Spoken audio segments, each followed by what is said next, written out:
Skin that smoke wagon and see what happens. How's that for a slice of fried gold? Oh, I'm sorry.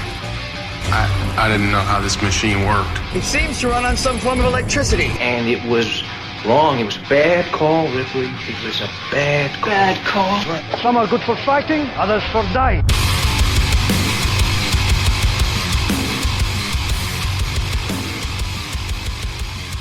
It's Just Two Movies.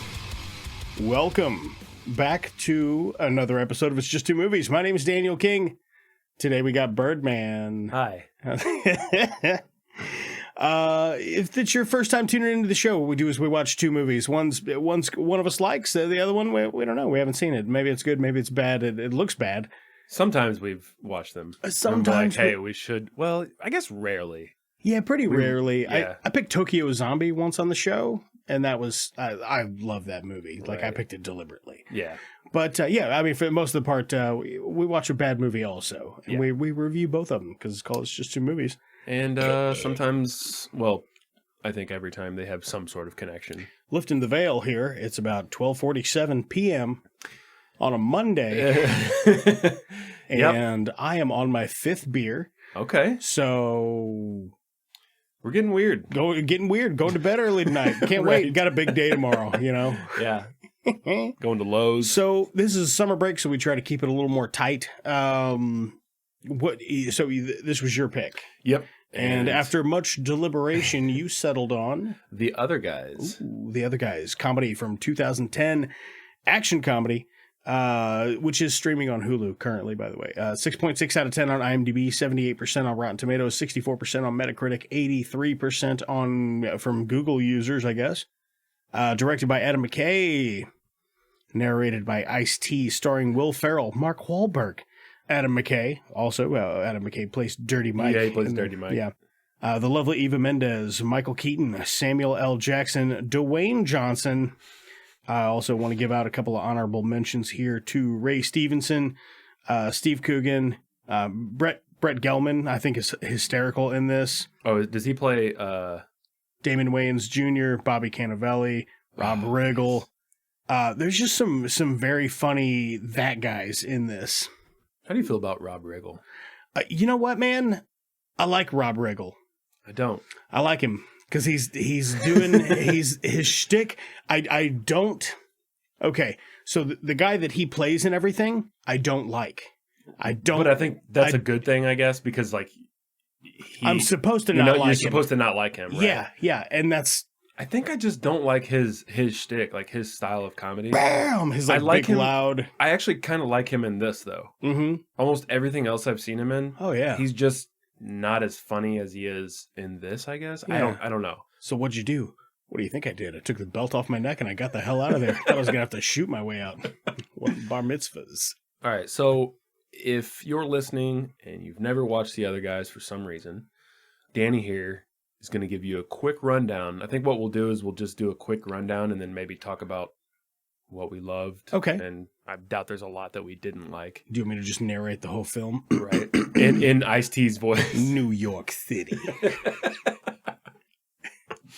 No, but if someone has never seen this, what would you... Yeah.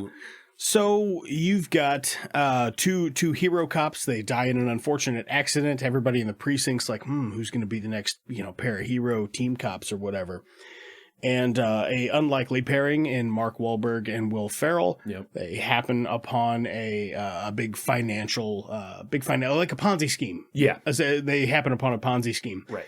And use detective work, and I think you'll find the power of friendship to the power of friendship to actually an unlikely friendship, an unlikely pairing. What was it? The MacGruber episode where like it turns out knowledge was the real treasure. It's this MacGyver. They like Will Ferrell wants to be friends with Mark Wahlberg so bad in this, right? And Wahlberg is not having. He just fucking hates Will Ferrell's guts because Will Ferrell plays the typical. I don't know what you would call him. He's a fucking nerd. I mean, he is a nerd, but he's just recently moved to the police department. Forensic accounting. He used to be a forensic accountant. Yeah. Both of these roles are great for them. I mean, Marky Mark's, he's still Marky Mark. He's not a great actor, but... I'll be honest with you. Yeah, I was getting ready to say, I was like, I am not a huge Mark Wahlberg fan. I think this movie's fucking hysterical, and I think he's funny in it. He is. And part of what I'm not crazy about Mark Wahlberg is what makes him so funny in this, is the fact that he doesn't know how normal people react to things. Yeah. When he's like, stop, Helen, you're scaring me. Yeah, like his face is doing this weird, like, I'm angry, or... like it's a question mark, like he's asking a question. I don't know, his face doesn't match a bunch of his dialogue, and it lends itself to being good in this. Yeah, exactly. It's perfect for this. All right, so you gave us a pretty good rundown, I think. Yeah, it's not bad. In the end, everything kind of works out. Mm-hmm. Let's talk about you opening that beer. Well, it went pretty smooth. I didn't get 100% tab separation here. Let me, if you can hear that. Yeah, I'm going to give you a 6.5. Give it a little push. That's fair. That's fair. Yeah. I'll get a retry later in 10 minutes. Yeah, later in the game. Brought to you by Miller Lite. Brought to you by Pickled Sphincter. Brought to you by Bleach. All right, let's and of course a bleach for later. So this is one of those movies that you've. How many times do you think you've seen this? Like legit, like conservatively 40. Okay, that sounds about right. Conservatively 40. This Maybe 50. Is like this. You can get so much mileage on this. This is like a MacGruber type thing for me. Yeah. Once upon a time, when I was a younger man and still like fancied to play a drinking game for whatever reason, Alicia and I formulated a drinking game to the other guys. Okay. Which we should have played. I didn't even. I just thought of this. But yeah, we did have a drinking game. Like it's like each person picked 2 rules. Like there's 2 things that when they happen, you got to drink, and then every time you see or someone refers to the Prius. Oh, damn! Right. They talk about the Prius quite a bit. They do talk about this. She's a hell of a machine. Got one of these myself. Hell of a machine. Did you find anything in it? Oh yeah, we found all kinds of stuff. What was the end? He's like, we found a deer vagina. No, he's like, found a. He's like, look out in the back seat there. There's a baby mouse in a used condom. Really gross. A bunch of homeless guys had an orgy in there. They left a note. You know what that's called when they do that? It's called a soup kitchen. That guy, I don't remember his name, but he's in a ton of stuff. Oh my God, he's fucking hilarious. I watched a show that he was in. Let me find him here real quick. I mean, he's more well-known now than he was in... Rob Hubel. Yes. Yeah, Rob Hubel. I watched a show where he was like an EMT or something, and it was all right. It was the same shtick though. Like it didn't go anywhere. It was like the same joke for multiple episodes. Children's Hospital? No, Children's Hospital's great. It's been a really long time since I've seen it though. So it's not Children's Hospital? No, it was a different show where he's like an EMT, maybe he's a cop or like a forensics guy or something. Oh, I think I know what you're talking about. I don't remember the name. Yeah, it's him and some the girl, she's like brunette. I can't remember her name either. I don't know. Anyways, yeah. So one of the things I love about this movie is the amount of people that they get for small roles, and you didn't have to go that hard, but you did. You did. Like your Rob Hubel as just... He's like a forensics guy at the impound who's like, yeah, we found your car. You know, your car got stolen. We found your car. He's just giving him a goofy description of, shit that happened in the car. He's like, yeah. And then later a mama raccoon came along and gave birth in the back floorboard. just totaled it. Shit. Yeah. So I did watch the unrated version. Is that the one you watched? Or I watched the one that's on Hulu, but I own the unrated version. So... Who knows which one it was. I don't know if I could do, but I will say this: 40 watches into this movie, I found something I'd never seen before. I found an inconsistency. Uh-oh. When they're walking up on that financial office or whatever, and it blows up, and they're rolling around on the ground from each cut. Will Ferrell has the wooden gun, and then there's no gun, and then he has the wooden gun, and then there's no gun. I think IMDb did list that because I was looking through some of the goofs. Yeah, it's a nice little catch there. Yeah, I don't know anything else about the about the goofs for it. Dude, Michael Keaton, fucking hilarious in this. So funny. I want to take it back to the beginning. I love, so you, like you mentioned, you've got your badass cops, you got your Sam Jackson and The Rock. Dancing in Highsmith, shoot, driving, sex with style. I love the fact that the scene in the beginning of them taking down these criminals, all the criminals were just holding marijuana, like a very small amount of marijuana. Yep. Yeah, he's like, look like $7 million in damage or something like that. For a quarter ounce of marijuana, a misdemeanor in most states. Why don't we just ask New York City, the greatest city on earth? Yeah! That's how they get out of it. Oh my God, I love it so much, man. That they're just like, they're rock stars. They're the rock star cops. They're fucking Starsky and Hutch. Yeah. You know what I mean? They're fucking untouchable. Everything they do is just solid gold. They're busting off wicked fucking action moves and shit. But for some reason, while chasing a couple other criminals later in the movie, well, not later in the movie, after that scene, they jump off of a building. Yeah, so they're chasing these guys. They chase them up to the roof of a building. They put down a fucking zip line, and then when they get to the bottom of the zip line, they cut it with bolt cutters. Yeah. And he's like, oh man, Special Forces zip line. These guys are good. You thinking what I'm thinking? Aim for the bushes.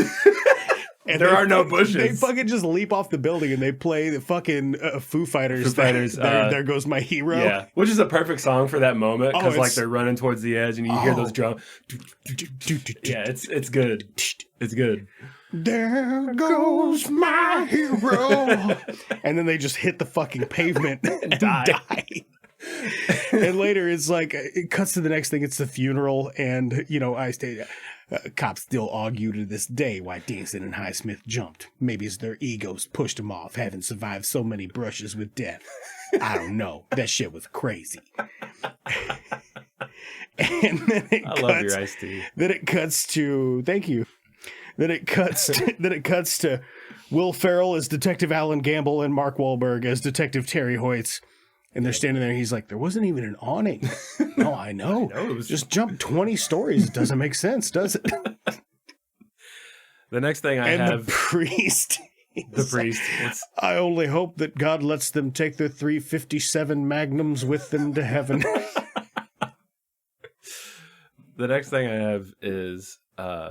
when they're in the office, and what are the two cops, Riggle and Wayans? God, what are their names? Like in the film, Fosse, Jimmy and Fosse. Nope, not Jimmy. Martin and Fosse. Martin and Fosse. They convince Will Ferrell's character to do a desk pop, which is not a thing. Bobby Cannavale, who's not in on the joke. Yeah. He's so fucking seamless, because they're just like, hey, Bobby, when was the last time you had a desk pop? Not knowing the joke, he just looks up and he's like, September 08. He's like, desk pop, September 08. Yeah. See? Right there. Yeah, there you go. Look, we honor the flag, and you shit on it when you do not fire your gun in this office. So he's just like, okay, fuck it. All right. Just pop it off. Hey, Terry, I did my first desk pop. Dude, all right, I want to talk a little bit about how old fucking Terry Hoyts is dialed to fucking 35 in all the time. He, like, his weird extremism. How about the fact that most of the things that he learns in his life is to make fun of someone else. Right. It's all feminine stuff, or quote unquote feminine. There's a bit where they go to see Terry Hoyts' ex-girlfriend, and he's like, you wouldn't have to be in the strip club shaking it for these dollar bills. She's like, this is a ballet studio. Yeah, we're doing ballet. Like, poles are horizontal. He's like, "What, is this your new boyfriend? You run around with this crack dealer? this fucking drug dealing crackhead? Just because he's black?" Right. At one point, they're at a gallery or something, and is this your new boyfriend?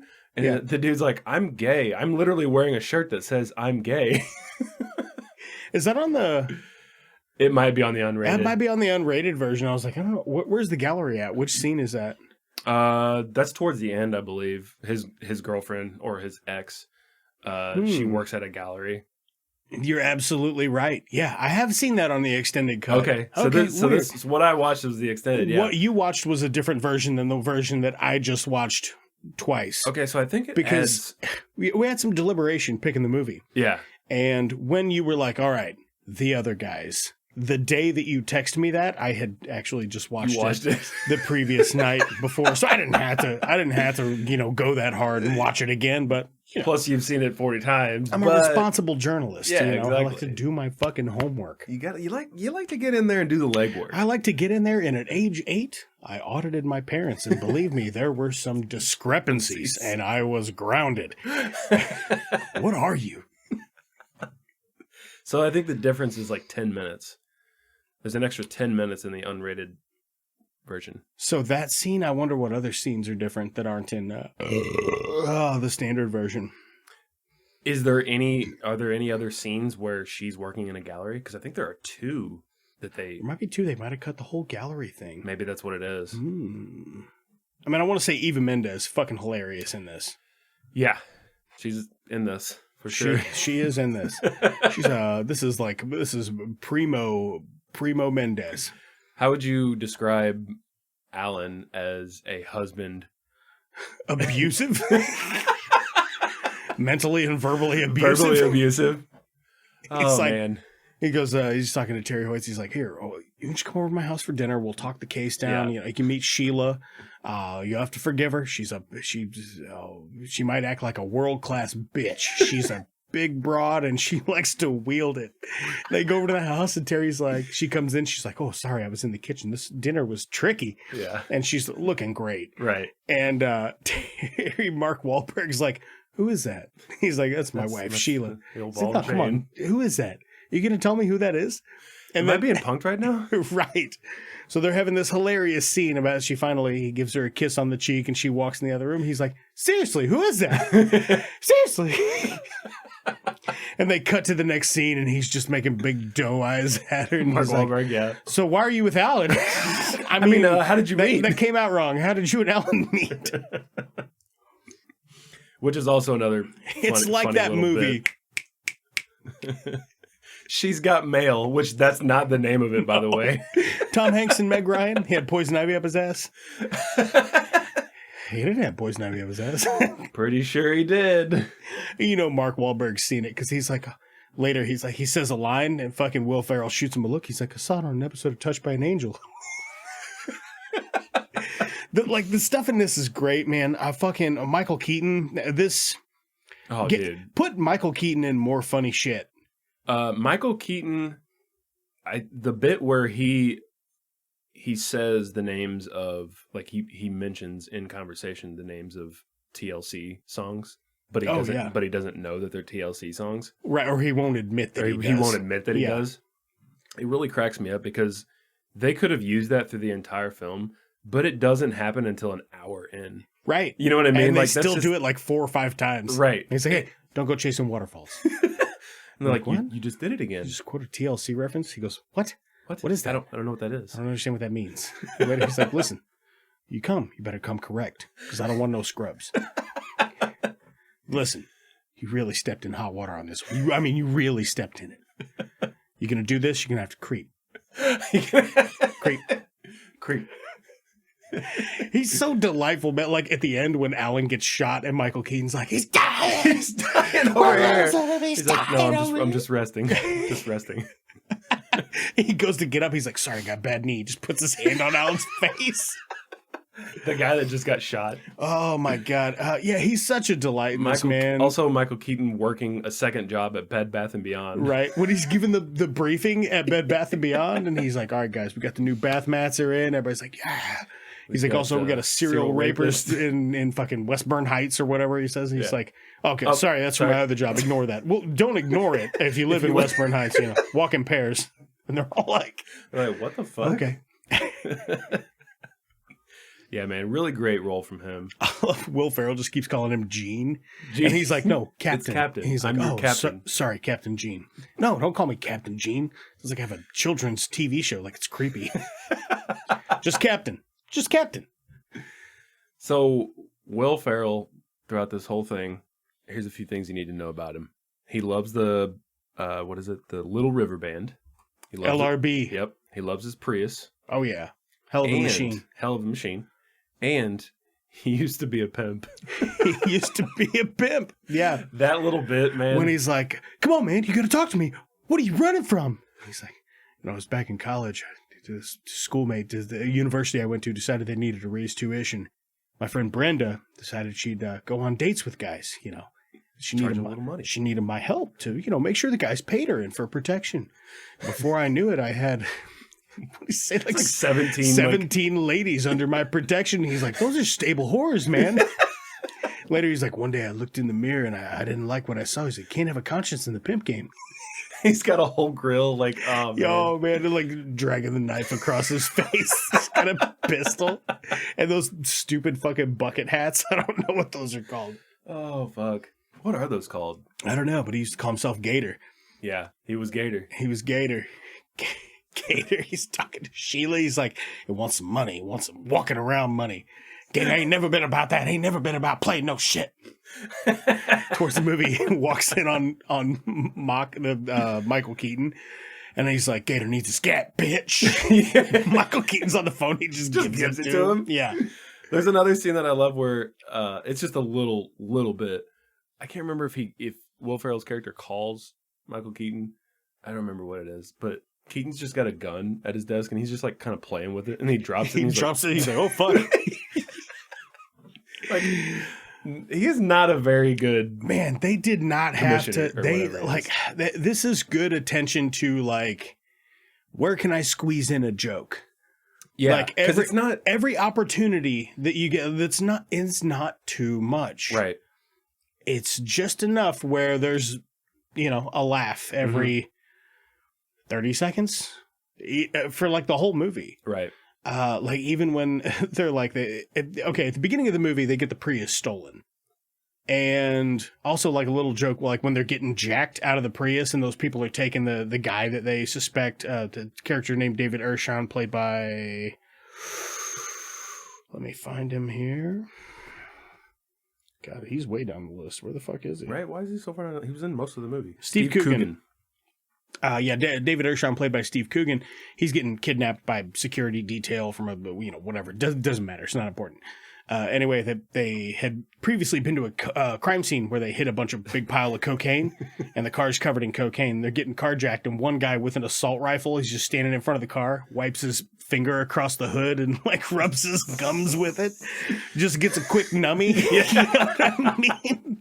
Like, that's fucking hilarious that they took the time to put that in there. Another thing that kind of reminds me of that, like just something that little quips that they add in there. Oh yeah.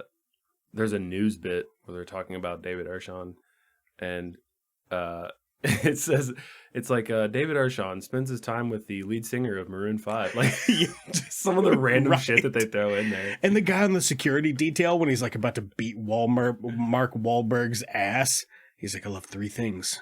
Kylie Minogue. And it cuts to Michael Keaton, and he's got this look on his face like, well, who doesn't, It's weird you even have to mention that's on the list. That's what's great, because he's the serious guy. Oh yeah, Kylie Minogue, the dimples just above a woman's buttocks. Lovely features. And fear in a man's eyes when he knows I'm about to hurt him.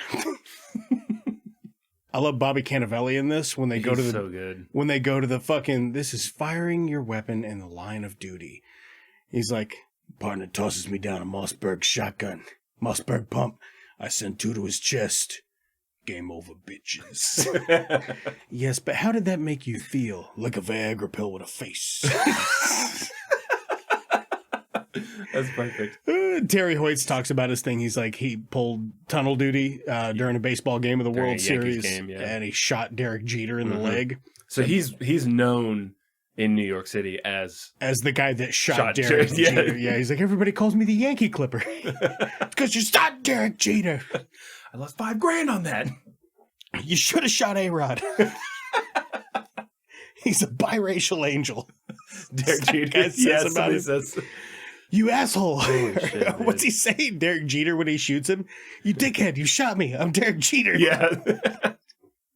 There's one point. How many times do their shoes get taken? Isn't it like 3 times? 3, I think. 2, at least 2, maybe 3. It's at the very least 2, because they like one time they fucking tase him, and then they put him on a like a cargo train, and they'll just send him to Las Vegas. Vegas.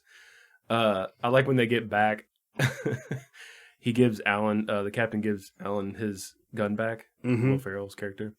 And he's like, somebody put a nice little dark polish on this. A little linseed oil, maybe a walnut finish. I don't know. It's nice. Like, what?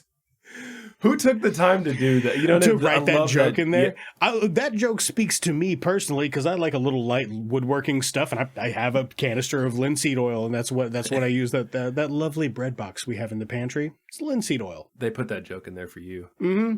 Danny King's gonna love it. Yeah, specifically. It was specifically Adam McKay, and he's like, you know what, Dirty Mike and the boys, they know Danny King likes a nice linseed oil reference. Speaking of Dirty Mike and the boys, oh my God! So they steal the Prius. They're talking to fucking Rob Hubel, and he's like, yeah, no, they even left a note. A bunch of homeless guys had an orgy in there. Here's the note. Thanks for the F Shack. Love Dirty Mike and the boys. And then later they're like having a beer, talking it down. They got some soft. I love the soft jazz like throughout the Dude, it's so fucking New York. It's almost like New York is another character in the story. That's so cool.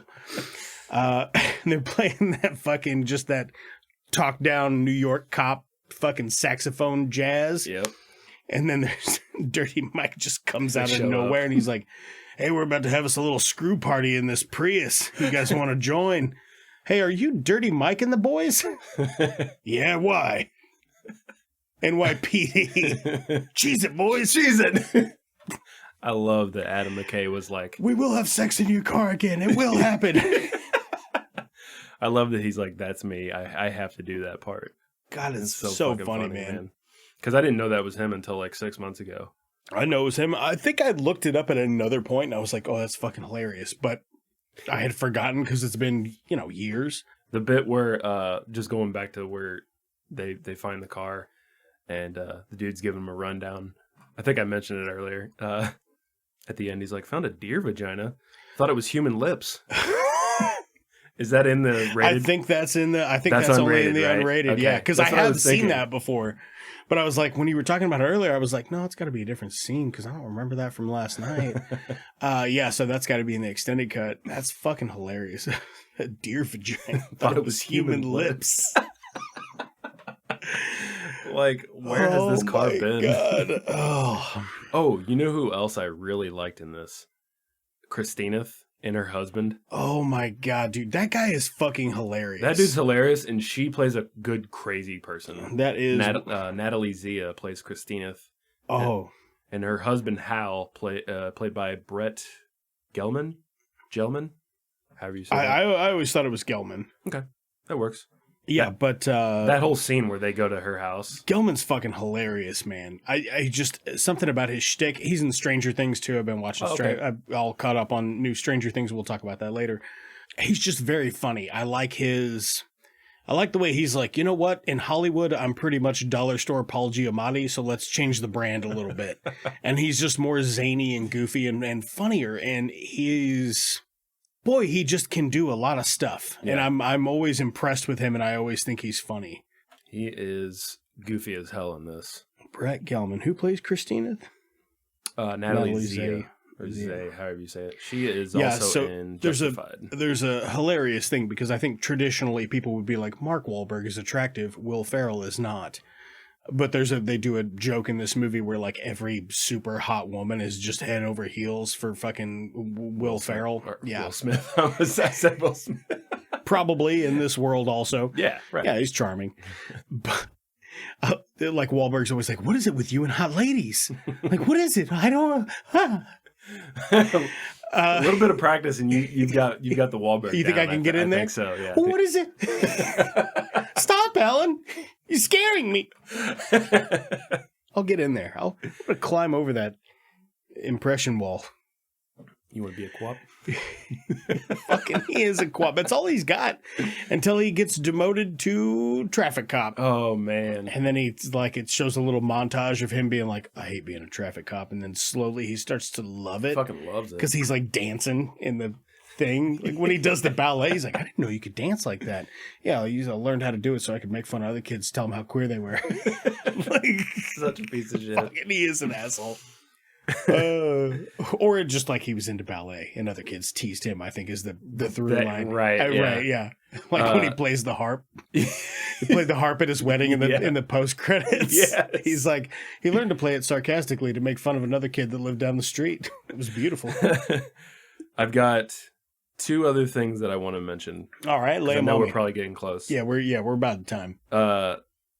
Whenever Alan and his wife, Will Ferrell's character, they kind of start falling apart. They're fighting a little bit. Mm-hmm. She cooks him dinner, and he's like, I'm thinking to myself, who in the world would slow roast a dog's asshole and feed it to their husband?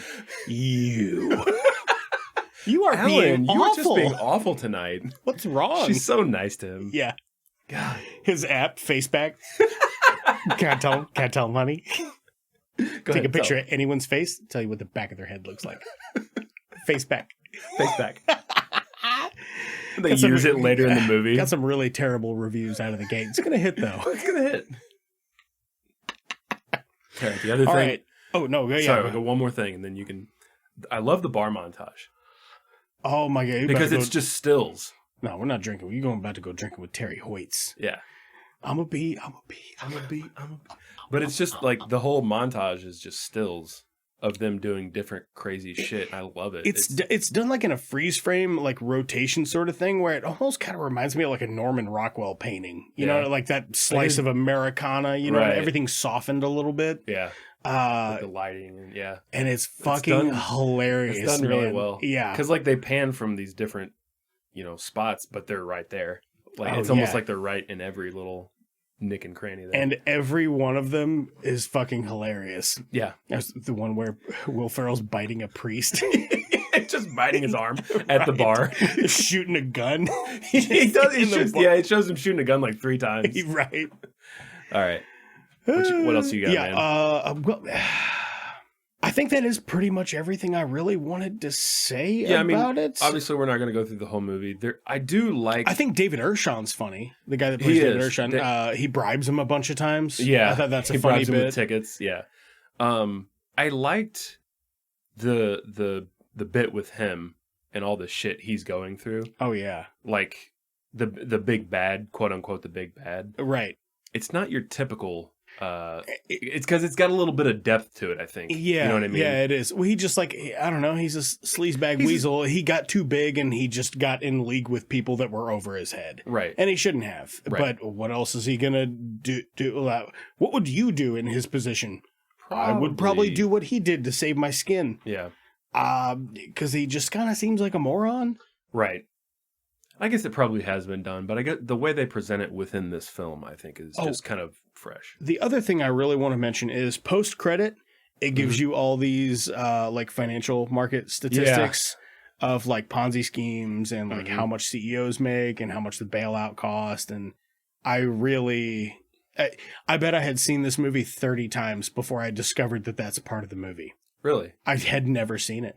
Or that other post-credit when Mark Wahlberg's telling him a joke. Yeah, the joke. He's like, stop, don't shoot, I'm not a moose. And he goes, I thought you said you were a moose. And like, that's the joke, and it's not funny. And then Will Ferrell's like trying to order the check or something like that. And he's like, sure. And that's hilarious for some reason. I had never seen either of those things, I guess. Yeah. I did watch. But normally this is like something I'd put on and be like, oh, we're just, we're drinking, we're fucking off. Bullshit, and, bullshit and not super paying attention. But I have sat down and watched this movie closely multiple times. Right. But I love it, man. This is like it's fun. Yeah, it's just a fun movie. Well, I should have thought about what I would rate it if my thumbs were Eva Mendes thumbs. I was gonna say Priuses. Wooden guns or Priuses. Yeah, I like the wooden gun. Rape Wooden whistles. gun. When he takes his wooden gun away and he's like, here's a rape whistle. If you get into trouble, you blow that, somebody with a gun will come help you. Wooden guns with a nice varnish. Or if they could be bath mats. Red Priuses. TLC albums. TLC songs. Man, there's a lot to work with there. Yeah. What do you want to pull the trigger on? Okay, you said pull the trigger. Let's do this. If your thumbs were baby mice inside a used condom, if all your 10 fingers were thumbs and all those thumbs were actually used condoms with baby mice inside of them, really gross. Really gross. How many of those thumbs would you give this movie out of 10? Ooh. Oh, man. This is such a good time. Yeah. I'm going to go 9. Yeah. I'm going to go solid 9. Part of me wants to go 10, but I'm like, it's not the funniest movie in the world. But then I'm like, is it not the funniest movie in the world because I've seen it fucking 40 times? But boy, it's got mileage. So I'm gonna go. I feel like 9's fair. I'm gonna go 9.25. Oh, just to one up. Just to one up you, I guess. What a piece of shit. What a piece of shit, man. Speaking of one up and shit, we're gonna go watch a movie. I've never seen this. Have you seen this? No. Okay. So we're gonna go watch Knockoff, which stars Jean-Claude Van Damme and Rob Schneider. So a CIA agent and a fashion designer form an unlikely pair to stop a world. I don't know. What's your take on this? You think it's like a nuclear explosion or? I know it has something to do with terrorism. Okay. Just general terror. Yeah. And I think Jean-Claude Van Damme's a CIA agent. Maybe. That's what I don't know. I looked at the poster or the cover art for this, and I was like, I kind of think that's the vibe. He's doing a Jean-Claude Van Damme. Yeah, so right. I imagine Rob Schneider is doing this is probably Judge Dredd, but present day kind of thing. We'll be right back. We're gonna go watch that. Love you. I know typically this is where we would put the fake ad spot that we always make, and we're gonna get right back to that just for like 1 or 2 episodes until the catalog's caught up. We've set up a couple of things in case you want to help the show.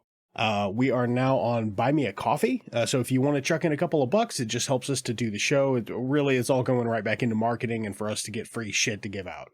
But that link is buymeacoffee.com/itsjusttwomovies. We also have included a Amazon affiliate link. Look, I'm not a huge fan of Bezos, but, if you're doing shopping on Amazon anyway, click our link first and we get a kickback. It just goes right back into the show. So those are some very easy ways that you can help out the podcast. I am kind of padding for time right now, though. We do have some stickers, some very cool stickers that we got in recently. I do have a limited supply, but if you would like some, shoot me an email it's justtwomovies@gmail.com. Just shoot me your name and address, and if I've got any left, I'll go ahead and ship you some, because why the hell not? So normally we would have the fake ad spot here, but we want to keep the summer break episodes nice, short, and breezy.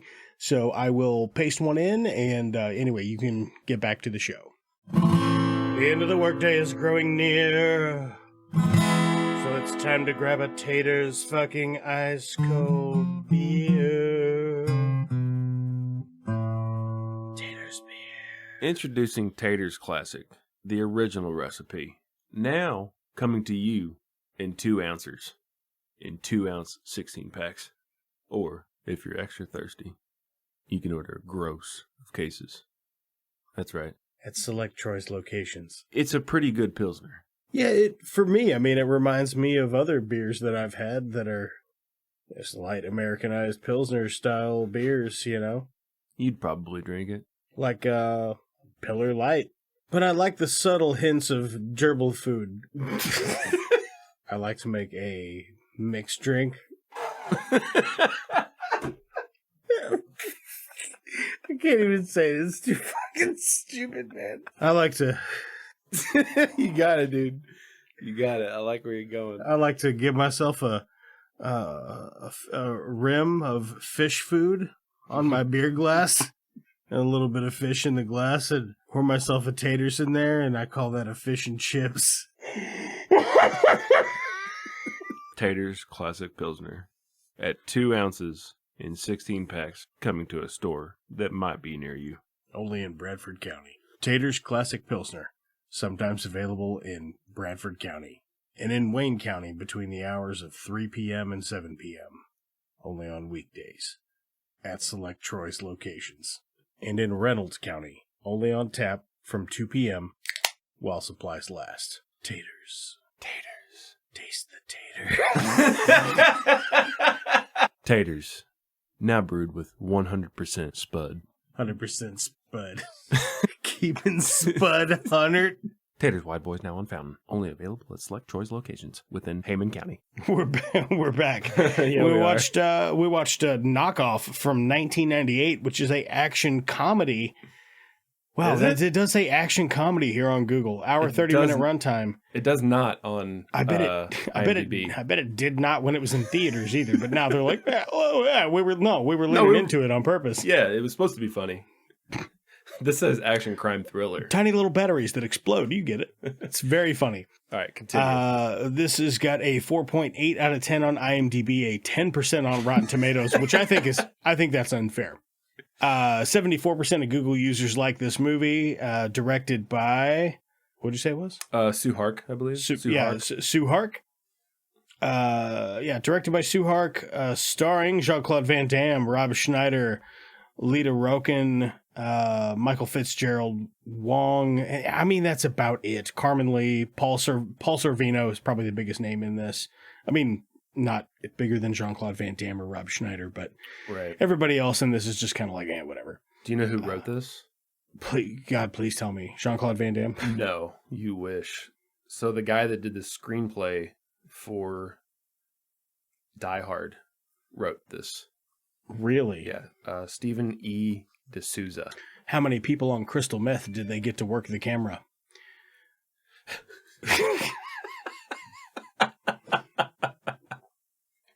Man, I gotta tell you, man, the camera work in this thing is fucking wild. It's wild. I am loving it. Oh, I fucking love it. It's half the fun. Yeah. And the other half of the fun. Really, in this, I gotta say, in this entire movie, before we get into it, there was one scene that I was kind of like, okay, come on, let's wrap this up. Okay. And the rest of it, I had a fucking blast with this. Dude, it's so fun. This is one of the best bad movies I think we've watched. We hit a couple of bangers because we did recently. We did that New York Ninja. New York thing. Ninja was great. Oh yeah. Man, that was a banger. We've been getting into some fucking cream of the crop, baby. So the cinematographer in this was Arthur Wong, who did the camera work. I guess it really doesn't matter, but yeah, man, it's. No, I would like to know. I would like to know who's. Let me see if I can find who did the camera work. Or director of cinematography, maybe. Yeah, it's not really anybody worth mentioning, I don't think. Okay, well. So if you would you be able to tell the audience what this is about? How dare you ask me that? I'm going to do my best. This is a wild ride, dude. So this is going to sound like I don't know what I'm saying. It's because I don't. So Jean-Claude Van Damme, who is a fashion designer. We thought. Who is in business with Rob Schneider. They're business partners. Yeah. Rob Schneider is an undercover CIA agent. Yes. Who is trying to stop a fat American guy and a fat Chinese guy from putting a bunch of micro bombs into knockoff products to sell to America. Yeah, I guess it's all products. Jeans and toys and radios, and they're going to put them in all kinds of shit, but they're just explosives. Yeah, that's kind of pretty much it. I think. I think that's pretty good. That's pretty close. It was just while we were parts of the movie, I was like, "Why is this happening?" Though I know while we were watching it, I was like, "What is happening and why is it happening?" There's not a lot of motivation in it. No. It just kind of starts happening. But there's so many delightful things in there, like a rickshaw race.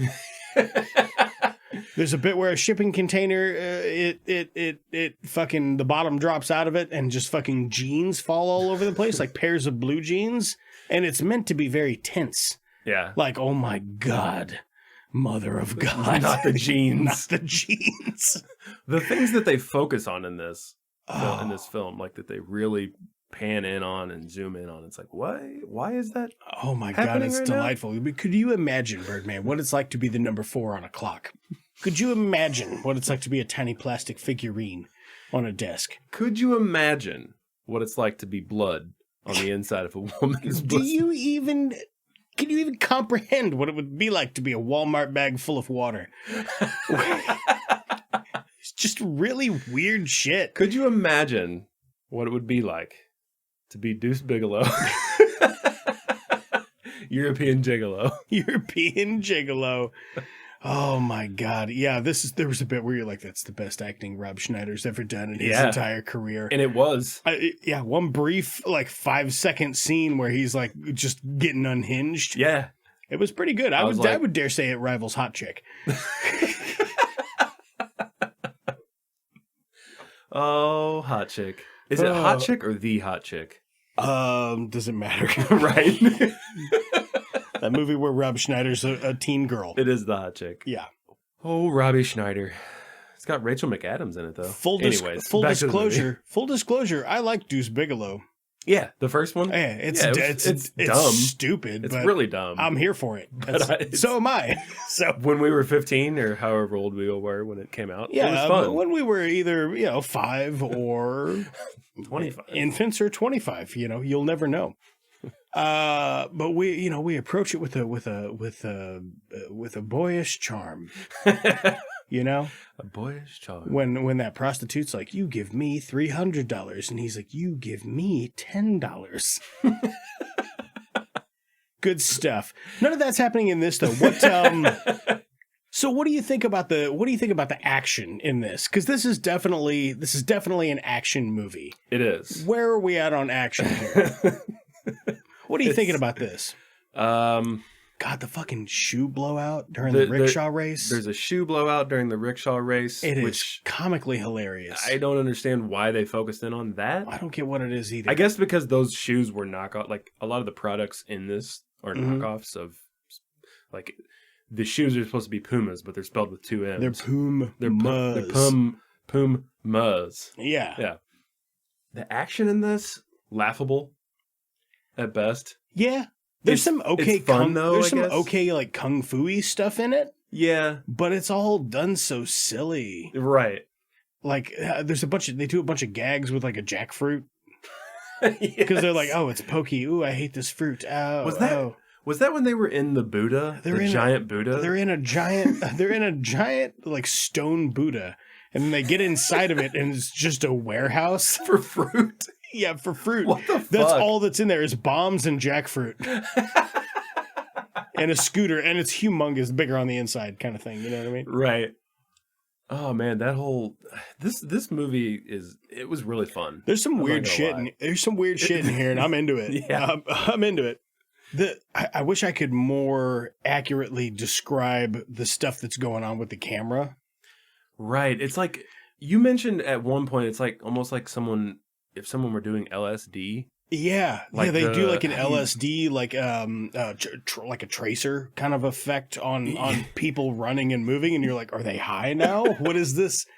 What is this? There's a bit where they're in that parking garage, and Jean-Claude, it starts doing that tracer thing, that camera thing that you're talking about. Jean-Claude just starts climbing up a giant stone pillar, and I'm like, now it's a horror movie. He's just the way he climbs it. It's just so effortless. Like, how did he get any grip on that thing? I guess because he's Jean-Claude Van Damme. I was waiting for the fucking power to go out and him to start snatching them up from the ceiling one by one. That would be sweet. Just like a predator alien thing. If it just randomly turned into a horror film. Right. Jean-Claude Van Damme secretly an alien who just loves denim and pussy. Denim.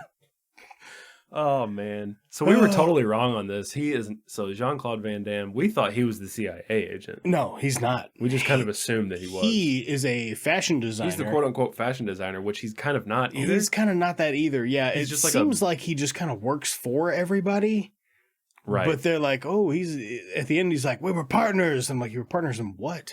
The rickshaw race at the beginning of the movie? I don't get what I think the deal is that Jean-Claude Van Damme is a businessman who is just like maybe into fashion, and he's made his money making knockoffs of other things. Right.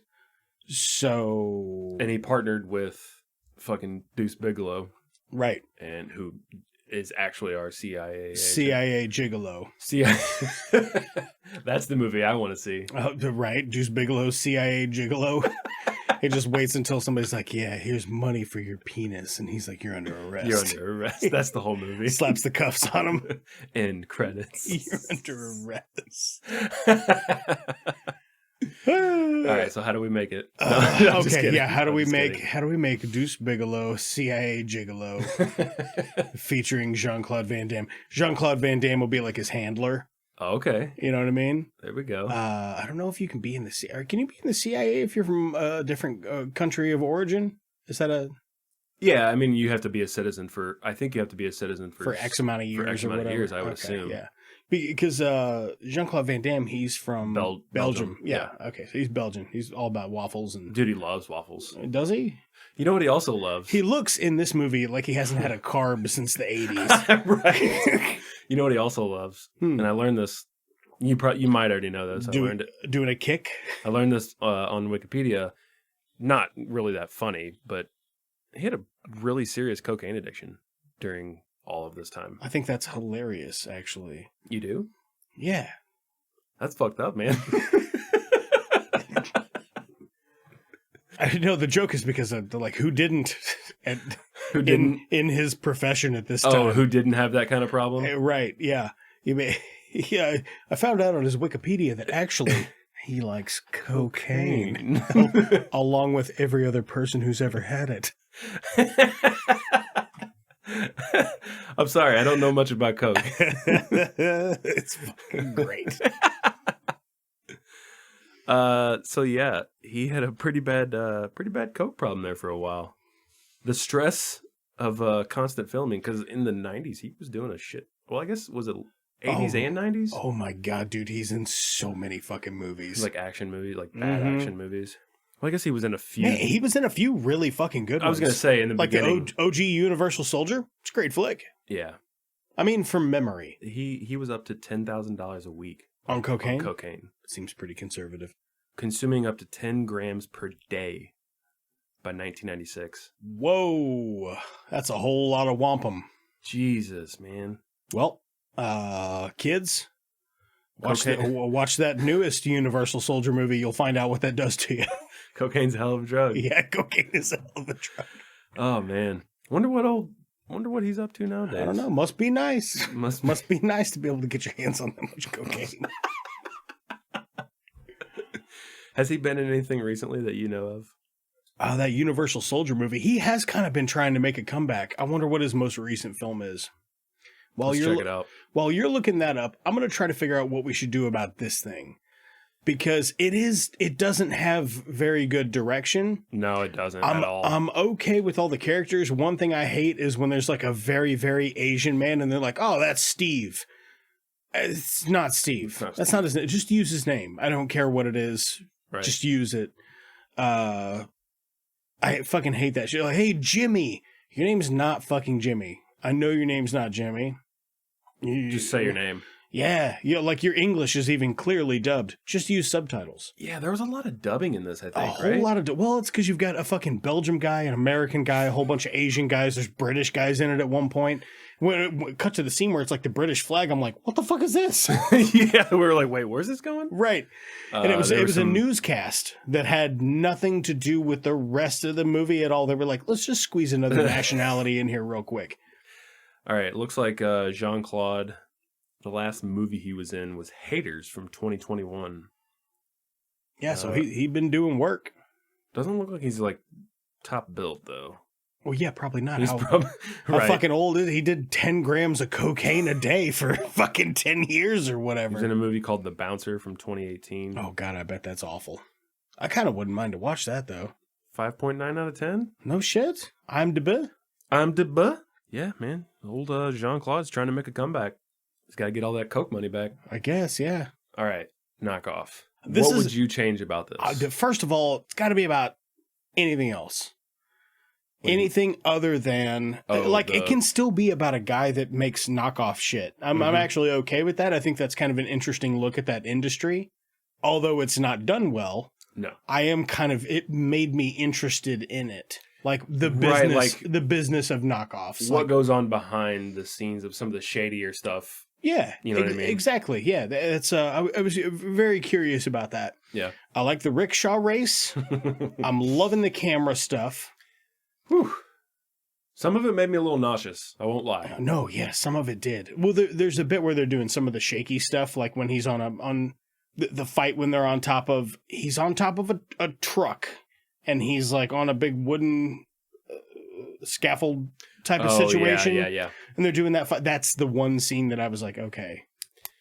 let's wrap this up. Yeah, I thought you were gonna say it was the scene when they were on the boat and all he was doing was just sliding around everywhere. But that was pretty entertaining. I didn't mind that. Yeah, I thought that was okay. Funny, The stuff on the truck, I was like, oh, I've seen this let's get so many times. So just move past it. along. Yeah, and it was kind of a long scene because I'm gonna tell you right now, if I'm a truck driver, whether I'm a criminal or not, at a certain point, if there is a enemy on top of my truck.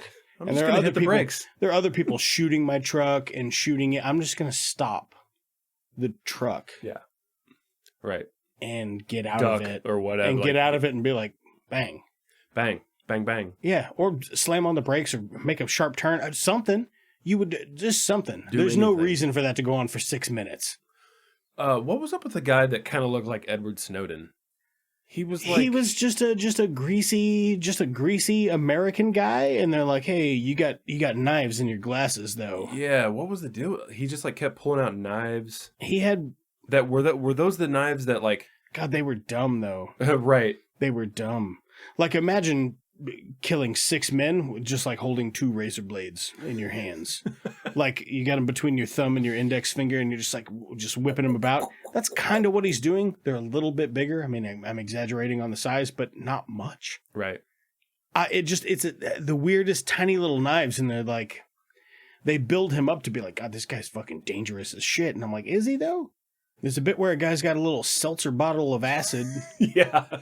And that was fun. He melts the armchair with it to show the woman that, hey, look what this can do. I will say, up at the top, it was like, oh, rated whatever for blah, blah, blah, smoking and nudity. And there was just a big, fat Chinese guy's titties in this, and that was it. I mean, it still had titties, I guess, at the end of the day. At the end of the day, that's the end of the day, yeah. They weren't hairy, so they're still smooth. That's a plus. I guess you could, put your hands up and kind of block out his face. And pretend it's somebody else talking when he's like, "Hurrah! Yeah, this was rated R. Harumph." Why? Harumph. Well, why, like, right? what was rated R about this? All of the gun usage, maybe? Cheap shoes? Cheap a couple of people did die. There are a couple of deaths in this. The guy that got impaled. Could you imagine what it would be like to be a stick and then a guy gets impaled on you? You'd be pissed. Weird camera angles, man. I'm telling you. They're like the vantages for shots in this, some of them are just insane. Yeah. But they're so short, I don't mind. Right. I'm like, thank you, actually, for showing me that for 2 seconds. I think that's then going to a regular camera angle that actually normal people watch movies at. I think that's what makes this fun is the movie moves at a good pace. Yeah, it does have good pacing, so even though it doesn't make sense. Right. It doesn't really make a ton of sense, but there were a lot of times. Well, I'm sorry. There were a few times. Nice. There were very few times where we're like, all right, move it along. Yeah. Most of the time, had a good pace. The action's funny. Ooh, that's full open. Not that it's good, but it's funny. Yeah, it is. It's funny how much they were like, all right, everybody, let's do a tight 5 for a cocaine break, and then we'll get back to it. All right, we're good. I We're fucking back. love karate. Holy shit. That's awesome, man. Let me see if I can find some trivia on this bitch. Oh my God, I fucking hope so. So I like the knockoff. I like the knockoff bit. I think that Rob Schneider, I would rather, I don't mind him being in it because he's not doing super goofy, like he's being a real dude. He's not, yeah. He's kind of goofy, but he's not like I fell in a dog poop. Oops. Right. He's not doing that. Right. He's being relatively earnest. I think I would just give him I don't know, make him intelligent or something. Cause he just is like, I know clothes. Cause at the beginning he's like, oh, you can't put those 2 fabrics together. And what are you doing? And look at the seam on this is fucking, it's garbage. He just isn't anything really. He's in it. He's in it so much, but he's just like, oh yeah, by the way, I'm also in the CIA. Okay. When did that come up? Because you do one badass thing the whole movie. It doesn't seem you can fight. It doesn't seem like you're particularly fit. In the last 30 minutes, he was in it for I felt like 5 minutes. Remember, we were like, where's Deuce Bigelow? Yeah, he was on a boat. Here's where I think we switch it up. Because this doesn't make sense that Jean-Claude Van Damme, who is, a badass. I hate the battery bomb thing. Like, I hate that that's the thing, is it's like little tiny bombs. That's whatever to me. Okay. What I'm talking about is Jean-Claude Van Damme throughout this whole movie is a badass. He's supposed to be a designer. Just switch the roles.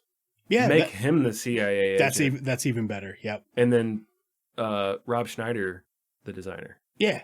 Because then Rob Schneider would be like, I can't believe you lied to me. And he'd be like, fucking look at me, bro. Look at my muscle. Do I look like a fucking fashion designer to you? Right. Why do you think I can do the splits between two 18-wheelers? It's because I use good fabric? No. It's because I'm a fucking ninja. Because I've been trained in the arts of martial combat.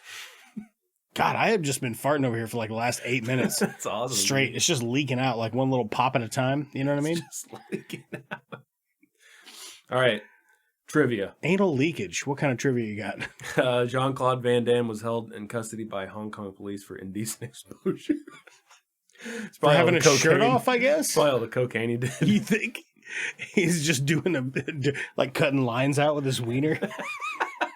Oh, dude, when he did take his shirt off there at the end, for no reason, no, that was awesome. Well, he rolled in some mud. He had mud on his shirt. Oh, I guess you can't have a muddy shirt in an action film. Yeah, you had to get that muddy shirt off. That's about it for trivia. So, I don't feel like we did a whole lot to alter this, but also I really liked it. It's fun, man. It's not good, but it's just fun. Its lack of knowing what the fuck is going on doesn't hurt it for me. No. It makes me it makes it better. It makes me like it more. I almost like the only thing I would honestly change is switch their roles. That's probably about it. That's kind of all I'm just like, I don't understand that. Some of it just needs to not go as far. Instead of it being guns, have it just be like a I mean, I hate this in movies, but it would really fit in this. Just make it like a greedy shadow businessman. Yeah. And it doesn't need to be bombs. It can be embezzlement they're stealing. So you're saying, or the manual, like let's say you're making fake Nikes. Mm-hmm. Okay, you're going to ship your fake Nikes, but what if Nike intercepts them? And then it's like, these are our products, actually. These are Nikes, not knockoffs. Yeah. So they just stole your shit to make more money off their brand name. Could be something like that. I get the idea of like, oh, we've got these tiny little bombs and we're going to put them on products. And that's a dumb idea. They're going to be shipped out to the world and they're going to explode unless they give us money or something like that. Yeah, I don't know what he was going for there. Yeah, I don't either. I know what you're saying, though. You want to take the bombs out of the equation. Because they're dumb. Yeah. They're dumb. The explosions are dumb. The green fire's dumb. Oh, man. That shit did look really bad. It just gets old. Like the first 2 times I was like, oh, tiny bombs. That's not a bad idea. Oh, putting them in all these things. That's not a bad idea. But by the end of the movie, I was like, I'm fucking sick of this shit. How'd you like when they went inside the tiny bombs? Oh, God. When they go inside all the technology. That was kind of... Could you imagine what it would be like to be inside a radio? Could you even begin to imagine? It didn't look good, but it was fun. The majesty of cinema and special effects. Wow. Narrated by Owen Wilson. Hong Kong City. Wow. All right. Wish I had a mean impression of anybody. You do a few good impressions. I feel like part of my Ice-T was doing okay. It was pretty good. I do like those micro impressions. You know what I mean? I can get like 2 or 3 words, and then after that, it just goes away. Turns into something else. By John Lithgow. Why are you out of bed? That's it. Like that's all you say? That's all I got. What is that off of? I don't know. Some fucking Will Ferrell movie. Alicia loves it. It's like it's a Daddy's Home 2 because we watch watch it around Christmas. Doesn't that have Mark Wahlberg in it as well? John Cena and all kinds of people are in it. Yeah, it's fucking ridiculous. It does have Wahlberg in it. I tell you, I think Wahlberg is at his best when Will Ferrell's in the room. Yeah? Yeah. I can see that. And I think that Jean-Claude's at his best when Rob Schneider's in the room. All right. I did not expect Jean-Claude Van Damme and Rob Schneider to have such good chemistry. Like, I did feel like they were friends. It was fun. which was unexpected. Yeah. It All kind of right. works. How many blue jean thumbs Blue jean thumbs? do you give this out of 10? Yeah, or you could pick another stupid thing that doesn't really mean anything in this. How many rickshaws? How many pumas? If you had 10 thumbs, Okay.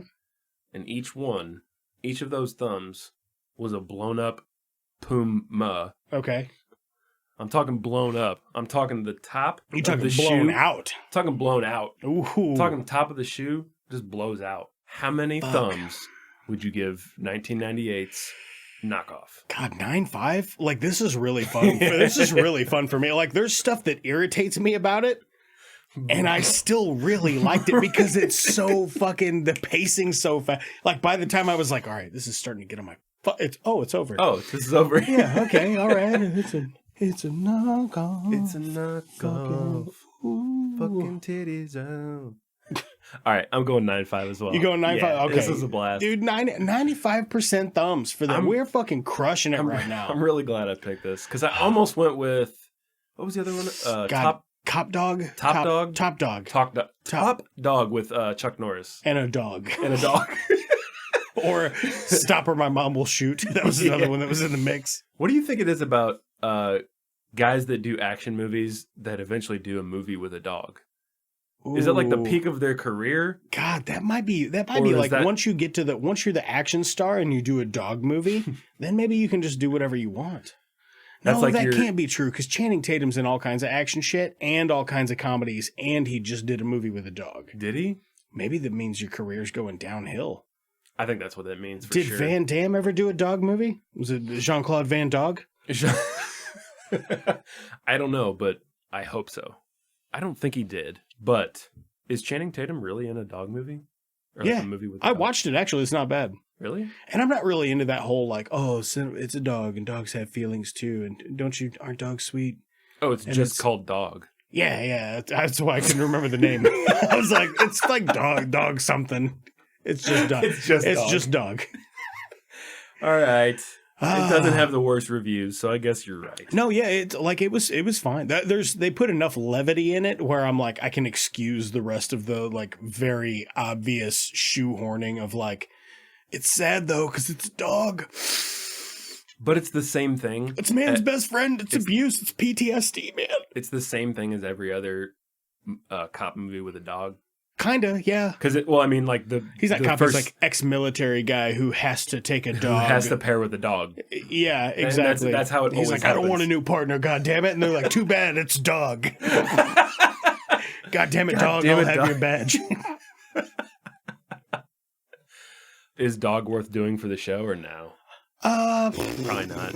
No, I would say it's like a watch on your own. Yeah. If somebody else picked it for the show and they were like, I'm going to make you watch Dog, Danny, I'd be like, all right, That's fine. I'll watch it again. Yeah, it's fine. I'm sure it's enough to talk about.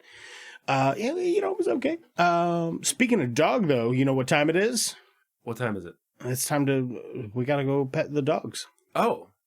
Who let 'em It's out? time for what you watching. Oh, it's time for who's watching what? Who's watching what you been? What have you been?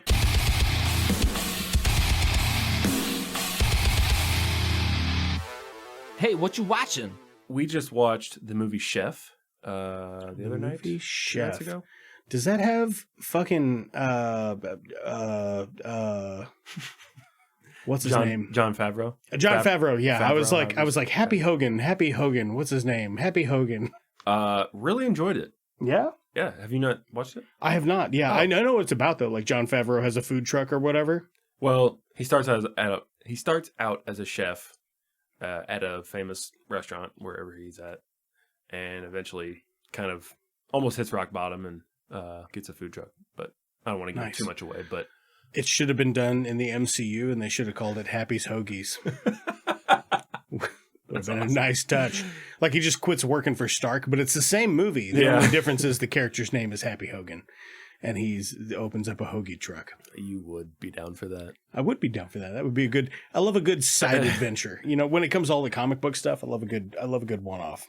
If you're looking for a fun adventure comedy, a little bit of drama, Chef is on HBO Max. Check it out. It was on Netflix for a really, really long time. Yeah. Yeah, all right. I will put that on my list. I was always like, I don't know about that.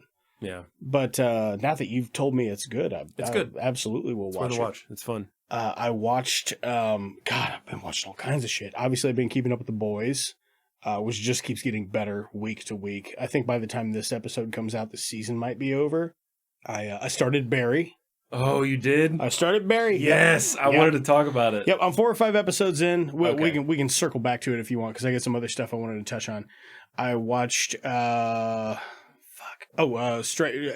Time. Stranger Things came out a couple of days ago.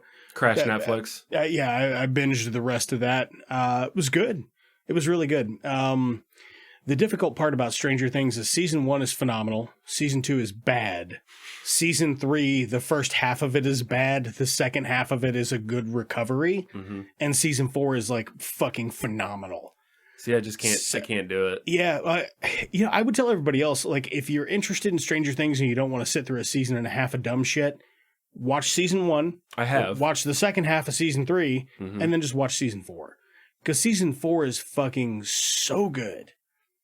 Like, so good. And season 2 was just like, I don't know, it was a queef. It was a quaff. It was a quaff. Season 3, I wasn't really into that either. But man, season 4 just is really, really top tier stuff. Nice and recovery. I'm loving it. Yeah, Nice. it's so good. What else? There was another thing. My God, I've been playing the shit out of video games, bro. Finally started the game I told you about. Well, Justin from the guest of the show was kind enough to have an extra Xbox One. I don't know who has an extra. What a friend. Well, I don't know who just has an extra one laying around your house collecting dust. Yeah, right. But so he's like, "Oh, you want to borrow it for a while?" And I was like, "Sure." So I got Game Pass for like 3 months for $1 or whatever. We talked about it last time. Yeah. So I was looking around on Game Pass. Really, I wanted to see if I purchased an Xbox, could it run Halo? Because primarily that is the number one game that I would play if I owned an Xbox. Now, after looking at all the stuff that's on Game Pass, it's got me kind of like, I don't even know if Halo would be the number one game I would play because there's so much shit on Game Pass. So I was looking at Game Pass. I started playing Teenage Mutant Ninja Turtles Shredder's Revenge. Beat that one. Loved it. Super fun. Downloaded Battletoads and some other stupid, stupid little shorter shit I can run through. Right. And I noticed on there Spiritfarer, which you talked about previously. Now, until 2 days ago, I had played Spiritfarer for a total of 3.5 hours. Mm-hmm. And as of right now, I'm at like 21 hours. So I have really been getting into that. Yeah, and I did want to say a couple of things about it. A beautiful art direction. Yeah. I love the hand-drawn look. Oh my God, it's so fucking pretty. Yeah. Some of the response time to use your tools is a little on the slow side. Yeah. But when you have to that's forgivable. When you have to saw a tree down, you're like, here we go. You got to wait. A little animation first. Like even when you catch a fish before you can cast again, I'm like, just rapid cast. Let me die. Yeah, and then when you use the pickaxe, if you don't use it correctly, you have to sit there and wait. There's a really long animation. Yeah. I will say the number one thing that I take umbrage with about the game is there is not a menu that I can go to anywhere in the world that will allow me to see what I need to make the proper upgrades on my ship without going to a specific place. That was annoying. So I just took pictures. Yeah, and I wrote them down. Yeah. I just didn't know it until I was like 15 hours into the game. I'm like, I should have wrote this shit down. Yeah. Other than that, God, it's so beautiful. It's beautiful and fun. Mm-hmm. And kind of funny too. It's like a little bit funny, very, very heartfelt. Very heartfelt, yeah. Yeah, like almost made me tear. Had me tearing up a couple of times. Man, it's pretty sad. Yeah, it can be. Beautiful game though, and I'm definitely going to finish it. I liked it a lot. It was a really good recommend. Cool. I'm looking forward to finishing it. About how long was it? Oh man, I don't even remember. I honestly couldn't even take a good guess.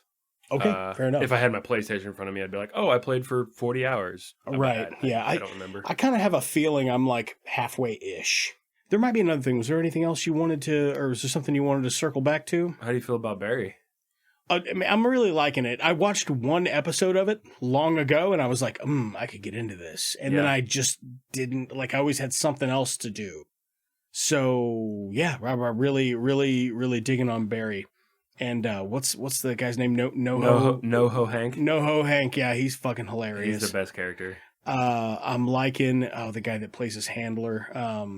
Barry's handler. I cannot remember the actor's name. Stephen Root. Yeah, fantastic. Oh my god, it's a great role for. I love the way Stephen Root went from just being like a fucking nerd and everything to being like, I'm a greasy fucking asshole.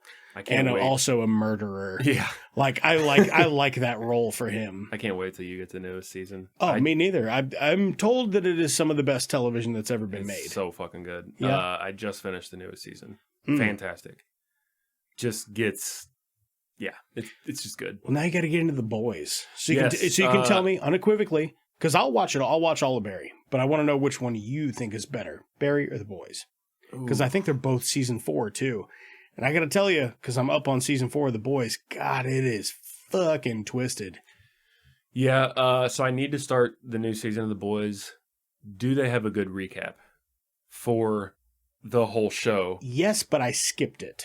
Okay, because I don't remember a lot of what happened. Yeah, I could catch up on it, but we'll do that after the. It's weird with Barry, because you start season 4, and there's no recap. But then you watch the second episode, and then there's a recap. So I just went on. Well, I'm just gonna binge it, so it won't matter. But I do like the way on sure. Barry, like every episode, there's like previously on Barry, there's like just a super short, very very short recap, just a quick refresher because there's a lot going on. They didn't do that at the beginning of the 4th season. That's fucking weird. And there was such a big gap between 3 and 4 that I was like, that's kind of what happened with The Boys. I think like there's been a year, maybe more, since the last season of The Boys ended. So when we first started it, both Alicia and I were like, what the fuck is going on here? Yeah. And it took me, I watched the full episode and I was like, okay, yeah, I remember I'm back on board. Because there was a recap and I get too trigger happy with the remote control and skipped it. What I've been doing is I'll just go on YouTube and for whatever show I'm watching, be like, a series recap of whatever, seasons 1 through. So that's kind of what I did with Barry and it really helped. Like, oh yeah, that happened. Nice. So easiest thing to do, I think. Anything else new and exciting you've been digging with? What else? Oh, I've been playing some Halo, by the way. I want to throw one thing out there real quick, just for other people. My gamer tag on Xbox is capital YUUNG, capital CHEEZ, capital Z, by the way. Young Cheese. Young Cheese. Which is just milk, I think. But so I finished the New York trilogy, which is fantastic. I really like that. The book. Book. I started a book called The City and the City. The City and the City by China Mayville, not really sure. Okay. It is about a murder investigation that basically 2 cities occupy the same space. Ooh. So it's kind of like weird fiction. Yeah, overlap, jurisdiction. It's just kind of strange. You got a little bit of procedural stuff in it. It's procedural, but it's also kind of like science fiction, I guess. I don't know. Yeah, I'm into that. Yeah, it's pretty good so far. Okay, well, we're gonna go make molds of our penises to make into Jello shots. Nice. For the weekend. Yeah, you got a couple minutes? Yeah, I didn't know we were doing that, but that's a nice surprise. You guys aren't gonna start sucking each other's dicks, are you? Let's call that bold talk for a one-eyed Batman. Can I make a suggestion that doesn't involve violence? Or is this the wrong crowd? Maybe we should call in a bomb threat to Houston. I think it's free beer night at the Astrodome. The Jedi, Bob. We don't fight with guns, we fight with our mind. Cousin business is booming. That is one big pile of shit. Jog on.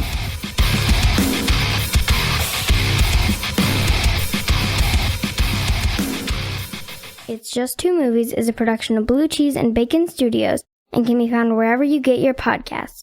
Brief interjection from your program. I just wanted to throw out a couple of special thanks for the folks that make this show possible.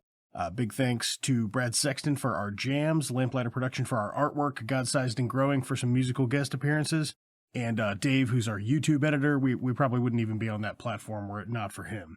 If you want to check out anything any of these amazing people are working on, all of their links are in the description for this episode. If you want to contact the show, you can hit us up on Twitter or Instagram at It's Just Two Movies. We've got a Facebook page now, so that's on there. You can always leave us a comment on YouTube. or you can email us at itsjusttwomovies@gmail.com.